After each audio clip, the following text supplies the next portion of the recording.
killings of Hindus in J&K. Why? Once again, J&K is witnessing Hindus' genocide, and none can deny this, if the recent series of target killings are of any indication.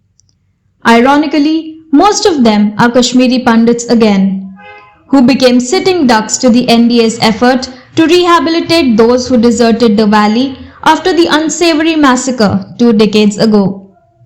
The security forces may claim providing justice to the families of those members killed by the terrorists.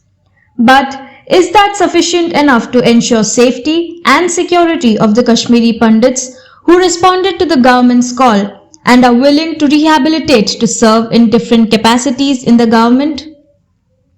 The J&K is under Lieutenant Governor's rule ever since Article 370 was scrapped and was bifurcated into 2 union territories. The security forces, including the Indian Army, might have sanitized the entire area by successfully eliminating dreaded terrorists and also might have succeeded in preventing large-scale intruders from across the border.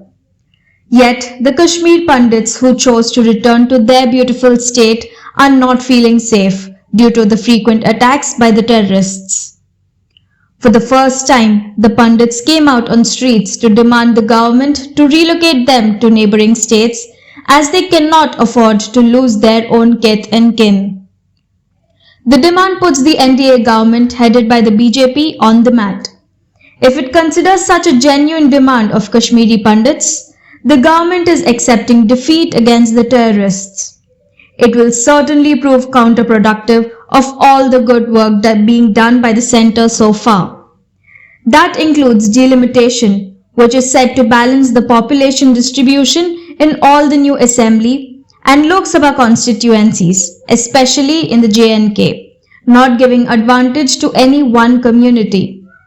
Hitherto, almost all assembly constituencies in J&K were dominated by Muslim votes, while the Ladakh area by Hindus. The undivided state of Jammu and Kashmir had 87 assembly seats, of which 4 were from Ladakh region, which was made into separate union territories in August 2019. The Jammu region had 37 seats, while Kashmir had 46. In its report, the Delimitation Commission has proposed increasing the number of seats in the UT of J&K from 83 to 90, of which 43 would be from Jammu region, an increase of 6 from the status quo, and 47 from Kashmir, an increase of 1. Besides, there are 24 seats in Pakistan-occupied Kashmir that continues to remain vacant, according to the Election Commission. For the first time, 9 seats out of the Assembly's 90 have been proposed for scheduled tribes. Of these, 3 will be in Kashmir, that is in Gurez, Kangan and Kokarnag, and 6 in Jammu, Gulbarg, Rajouri, Budhal, Surankote, Mendhar, Tannamandi. In addition, 7 seats have been reserved for scheduled castes: Ramnagar, Kathua, Ramgarh, Bishna, Suchtigarh, Marg and Aknur, all of which are in the Jammu region. Of the 5 parliamentary seats, the major change concerns the erstwhile Kashmir seats of Anantnag. The seat will now be called Anantnag Rajouri and will comprise 11 assembly segments from Kashmir and 7 segments from Jammu. As expected, this move was supposed by the so-called democratic parties like Congress, NC and PDP. All these parties are known for their sympathetic leanings towards the other outlawed militant outfits, besides soft corner towards the rogue neighbor Pakistan.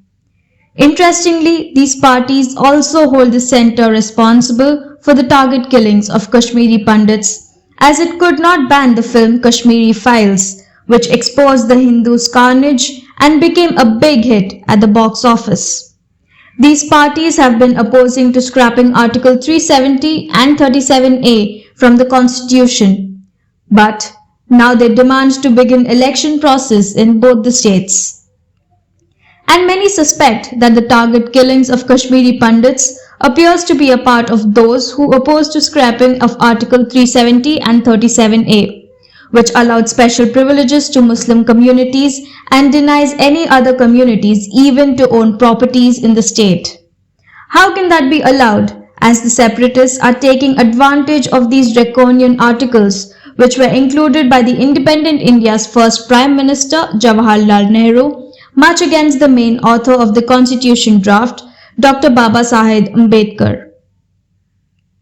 These articles were incorporated into the final draft of the constitution only on October 17, 1949. As a result, two families of J&K, Abdullahs and Muftis, benefited to loot the central grounds. And the Congress too benefited with these draconian losses, much against the national interest it could lure Muslim votes elsewhere in the country. In that backdrop, the centre, which is bent upon to bring back normalcy, especially in J&K, by encouraging Kashmiri Pandits to return to the valley, however, is being threatened by fresh Hindus genocide unleashed by the outlawed parties with the support to Pakistan.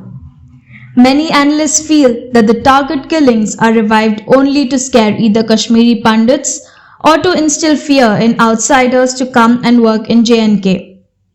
As a result, these two rogue parties who sucked the country's exchequer all these years wanted to form a consolidated opposition to ensure defeat of BJP, depriving the delimitation benefits.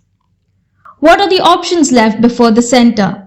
They should slap cases against both the Abdullahs as well as the Muftis, besides other lumpen elements, and shut them in other state prisons instead of house arrest. Also withdraw security cover to these rogue leaders who are bent upon to hold brief for Pakistan.